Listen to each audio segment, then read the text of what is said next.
Hello दोस्तों, SP academy से मैं रोशन कॉमर्स वाला मित्र। मैंने कल आप लोगों को पढ़ाया था अंशों का हरण। तो उसमें कुछ लोगों के कमेंट्स आए कि सर अंशों का हरण एक बार फिर से बताया जाए, क्योंकि ये टॉपिक एग्जाम के पॉइंट ऑफ व्यू से बहुत इंपॉर्टेंट है और थोड़ा कम समझ में भी आया है। तो अंशों का हरण क्या होता है, पहले एक बार इसे हम फिर सुन लिया जाए इसे। जब कंपनी अपने अंशों का निर्गमन जनता में करती है, अपने अंशों को जनता में लाती है, तो जनता उस अंशों को क्रय करती है, खरीदती है।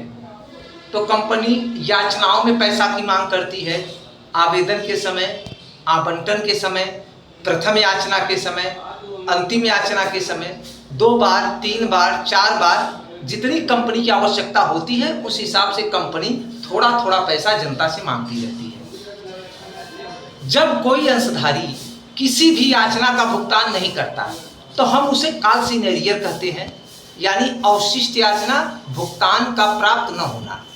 जब कोई अंशधारी भुगतान नहीं देगा तो कंपनी को वह भुगतान नहीं प्राप्त होगा, उतना कैश कम मिलेगा। जैसे मान लीजिए आवेदन के समय शेयर तो दे दिए गए, आवंटन के समय कोई अंशधारी भुगतान नहीं कर रहा है, या प्रथम याचना के समय कोई अंशधारी भुगतान नहीं कर रहा है, या अंतिम याचना के समय कोई अंशधारी भुगतान नहीं कर रहा है, तो ऐसे कंडीशन में जो पैसा नहीं मिलता है कंपनी को, तो कंपनी उस अंशधारी के अंशों को रद्द कर देती है, जब्त कर लेती है, यानी अपने यहाँ उन अंशों को रद्द कर देती है। इसी को अंशों का हरण कहते हैं। तो मित्र, जितना पैसा वह पब्लिक से या जितना पैसा जनता से वह व्यक्ति दे दिया रहता है कंपनी को, वह कंपनी लौटाती नहीं है उसे। जैसे मान लीजिए कि एक अंशधारी है, उसने आवेदन का पैसा दे दिया, आवंटन का पैसा दे दिया और प्रथम याचना का भुगतान नहीं किया। तो ऐसे कंडीशंस में आवेदन का पैसा, आवंटन का पैसा, जो पैसा उसने ज्यादा दे दिया है कंपनी को या जो दे दिया है, वह कंपनी लौटाती नहीं है, उसे जब्त कर लेती है, उस पैसा को जब्त करती है। इसी को अंशों का हरण कहते हैं।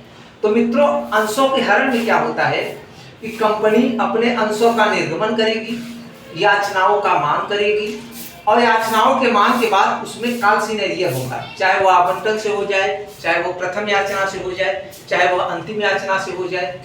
तो एंट्रियां जैसी हमारी पुरानी होती हैं उसी तरीके से होंगी।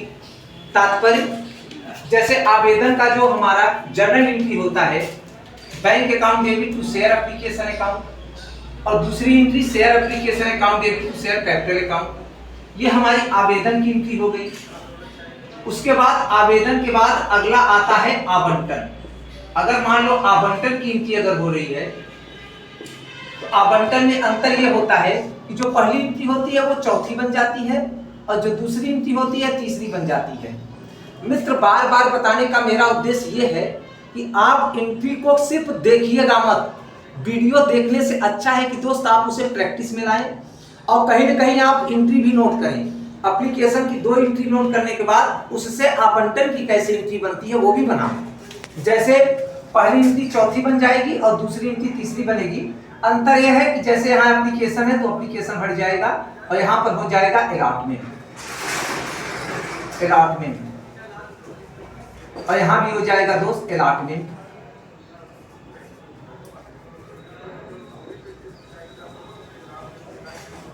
अब मित्र, अगर प्रथम याचना है तो आवंटन के बाद आता है प्रथम या अंतिम याचना। प्रथम या अंतिम याचना, प्रथम या अंतिम याचना का मतलब जो तीसरी एंट्री है वो बनती है 5वीं और जो चौथी एंट्री है वो बन जाती है 6वीं। अंतर है, जहां अब अलॉटमेंट है वहां अलॉटमेंट नहीं रहेगा। अब प्रथम या अंतिम याचना करने चल रहे हैं हम, तो यहाँ पर अलॉटमेंट नहीं रहेगा, यहाँ पर हो जाएगा first and final call. First and final call यहां भी हो जाएगा फर्स्ट एंड फाइनल कॉल। अब मित्र, मैं आपको यही बताने वाला हूं कि जहां से भुगतान नहीं मिलता वो कालसीन एरियर हो जाता है। जैसे मान लीजिए प्रथम याचना से भुगतान नहीं मिला तो प्रथम याचना कालसीन एरियर हो जाएगा, प्रथम याचना में कालसीन एरियर होगा। और कालसीन एरियर हमेशा बैंक वाली एंट्री के साथ होता है, यानी इस एंट्री के साथ कालसीन एरियर होगा। और जितना भुगतान न मिलता हो केवल उतना ही काल सीनियर होगा और उतने ही अंशों का कंपनी हरण करेगी। तो मित्र, अंशों के हरण में जब कोई कंपनी भुगतान नहीं प्राप्त करती जनता से, तो उतना अमाउंट जनता से वह जब्त कर लेती है, जिसे अंशों। मैंने जैसा कि आपको बताया कि आपका आवेदन की एंट्री 2 हो गई, bank account debit to share application account, दूसरी entry share application account debit to share capital account. उसके बाद आवंटन की 2 एंट्री हो गई, आपकी आवंटन की share allotment account debit to share capital account, bank account debit to share allotment account. मान लीजिए कोई अंशधारी आपका प्रथम याचना से भुगतान नहीं किया, तो आपकी एंट्री होगी share first call account debit to share capital account, और दूसरी एंट्री होगी बैंक अकाउंट डेबिट। और कुछ पैसा जो नहीं मिलता उसे हम कॉल सीनियर कहते हैं, तो bank account debit, call senior account debit to share first and final call account. उसके बाद मित्र, जो पैसा नहीं मिलता, जैसे फर्स्ट कॉल में पैसा नहीं मिल रहा है, तो फर्स्ट कॉल के बाद कंपनी उस अंशों का हरण करेगी। हरण करने का मतलब जब्त कर लेगी, जितना पैसा मिला है उसे जब्त कर लेगी। तो मित्र, नेक्स्ट हमारा जो टॉपिक है वो है अंशों का हरण। अंशों का हरण क्या होता है? कहां से पैसा नहीं मिला हुआ है, तो पैसा मुझे नहीं मिला हुआ है फर्स्ट कॉल से, तो शेयर कैपिटल को हम लोग हमेशा क्रेडिट करते हैं, लेकिन हरण के समय शेयर कैपिटल को हम लोग डेबिट करेंगे, शेयर कैपिटल अकाउंट डेबिट। और उसके बाद जो याचना का पैसा नहीं मिला है, जैसे हम फर्स्ट कॉल का पैसा नहीं मिला है, फर्स्ट और फाइनल कॉल का, तो फर्स्ट एंड फाइनल कॉल को क्रेडिट कर देंगे, और उतना ही क्रेडिट करेंगे जितना हम फर्स्ट कॉल के कॉल सीनियर में डाले हुए हैं।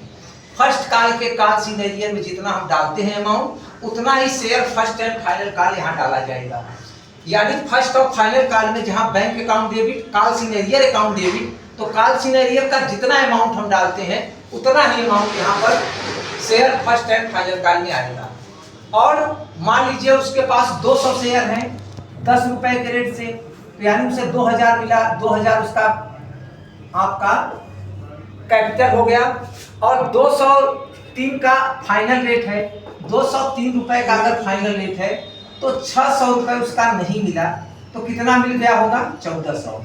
मतलब कि जितना फाइनल कॉल का रेट होता है वो तो फाइनल कॉल में चला जाएगा, जितना न मिला हो, और बाकी जितना पैसा मिला है वे सारे पैसे कंपनी जब्त कर लेती है, और वही अमाउंट शेयर फॉरफिटेड में डाला जाता है।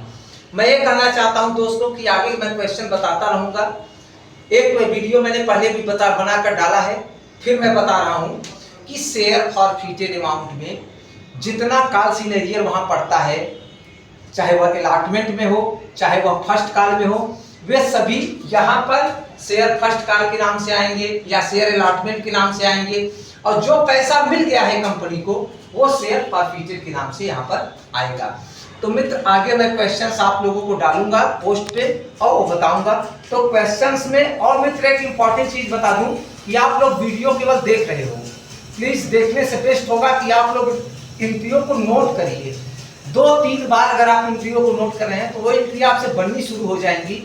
और शेयर में सबसे इंपॉर्टेंट चीज है दोस्त की अमाउंट नहीं क्लियर होता। जब आप क्वेश्चंस को लगाएंगे, जनरल एंट्री को लिखेंगे, तो आपका अमाउंट भी वहां क्लियर होने लगेगा।